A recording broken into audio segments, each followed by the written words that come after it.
Emmanuel Pongia, the CEO to EPG Rabbit Farms. I started with 4 rabbits.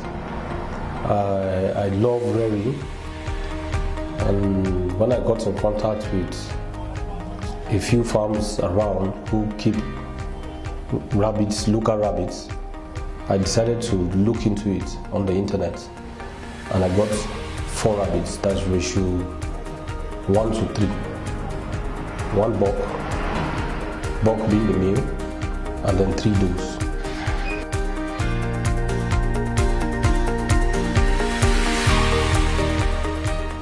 Rabbits are highly prolific. Their gestation is 31 days, and so having 1 buck that can service up to 10 does, mine serviced the 3 does that I had, and that's how I started expanding. Because the least kindle I got was 6 rabbits, and the maximum I got was 10 from each doe. And since the gestation is just 31 days, it gave me room to expand in a very short while. Presently, with the adults and the kids, I have 60. I started 6 years ago, so I've been selling, and then the ones that have died are there, So, but presently on stock, I have 60 rabbits.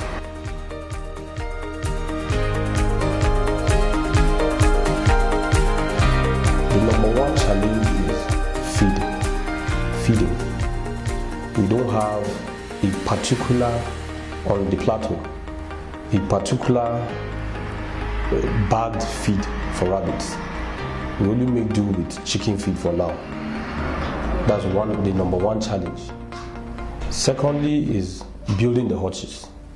The hutches are usually not on the cheaper side. They're expensive. We have 2 types of hutches, the metal hutches and the wooden hutches. The metal ones are very expensive, while the wooden cages are a little bit affordable. The general challenge that most people who want to go into coniculture is the funding. And the aspect of the funding is in terms of the hutches, because the hutches are quite expensive. But the rabbits are relatively okay for someone to start. A winner, you can get a winner for 1,005, a grower for 2,005, and an adult for 3,500 and above, depending on the cage. So the rabbits are not really the challenge, but the hutches. Then in terms of diseases, rabbits, like I said, are naturally clean animals, which means if your hutches are not well kept, of course they contact diseases. Coccidiosis comes in, diarrhea comes in, and so many other diseases that can just endanger your farm. Like during the rainy season, what we do during the dry season, we get acha hay. That's the dry hay. During the dry season, we get it and then we store it to prepare for the rainy season when you don't see hay, dry hay anywhere again. So we feed them with the dry hay throughout all the season. On the plateau, we have natural vegetables that grow. We have the cabbages, the lettuces, and the wild grasses that rabbits love. So during the rainy season, we get those grasses in bushes and around the compound that the rabbits love, and it usually boosts their growth. And then we have the carrots, the cucumbers and all that, which are relatively cheap on the plateau. So we use that during the rainy season, more of it. Because if you look at rabbit feeding, the most of the fraction of about 60% of what they need to be healthy and to grow is the hay, while the vegetables takes about 10%. The healthy vegetables like purple leaf, bitter leaf, they take about 10% too, you know. So with that, if you're able to combine them then with the concentrate, that takes about 20%, making 100, your rabbits will be very healthy.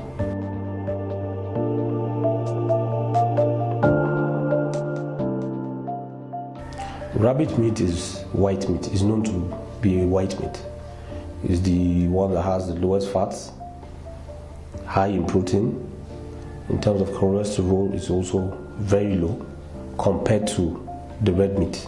So in all meats that you can consume, rabbit is the healthiest meat you can eat.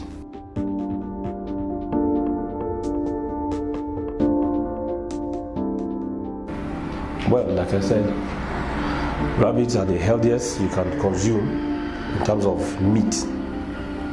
Then in terms of income, if you have a ratio of 2 to 5, that's 2 bucks and 3 does for a start. And if you take an average of, if the least litter you can get is 4 and the maximum is 14 to 15 kits in 31 days. Now, if you have 3 does and you take an average of 5 liters in a kingdom, now that's 15 rabbits in a month.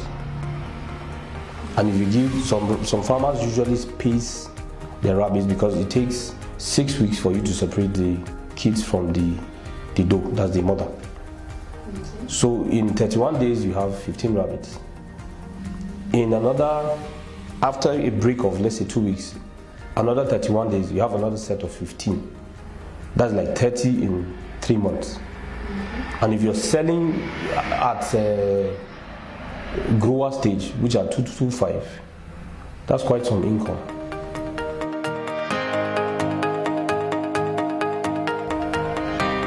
The value chain to consume rabbits is still very, very low.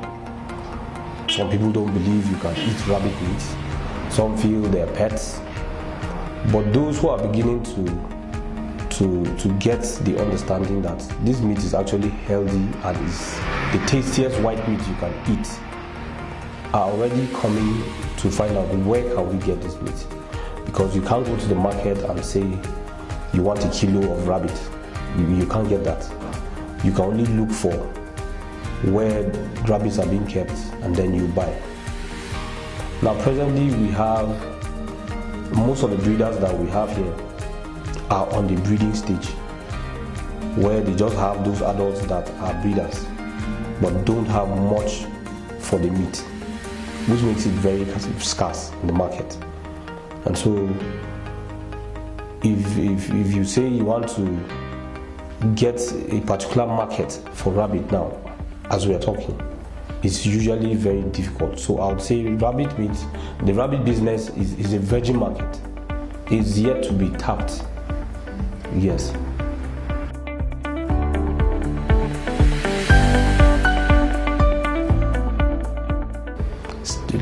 Charity begins at home. You start with the people around you, your friends, your relatives, and then you go outside, things like lectures, symposiums and all that. Educate people on how to rear rabbits and the health benefits and even the financial benefits of the rabbit business. In that way, people can get to know that the cuniculture is something you can actually keep in not too much space, but you can actually get something reasonable in terms of income, which can also help in economic growth and development. Agri-Base is here in my house, in my farm, and I'm glad to have Agri-Base here. I've heard the benefits they have to promote my market, to meet other farmers so that my rabbits can be known. So it's good to be on this platform, and I encourage anybody, any farmer, to join Agri-Base to tap from the more resources that you could get to build your farm. Thank you very much, sir. Yeah. Really appreciate it. Thank you.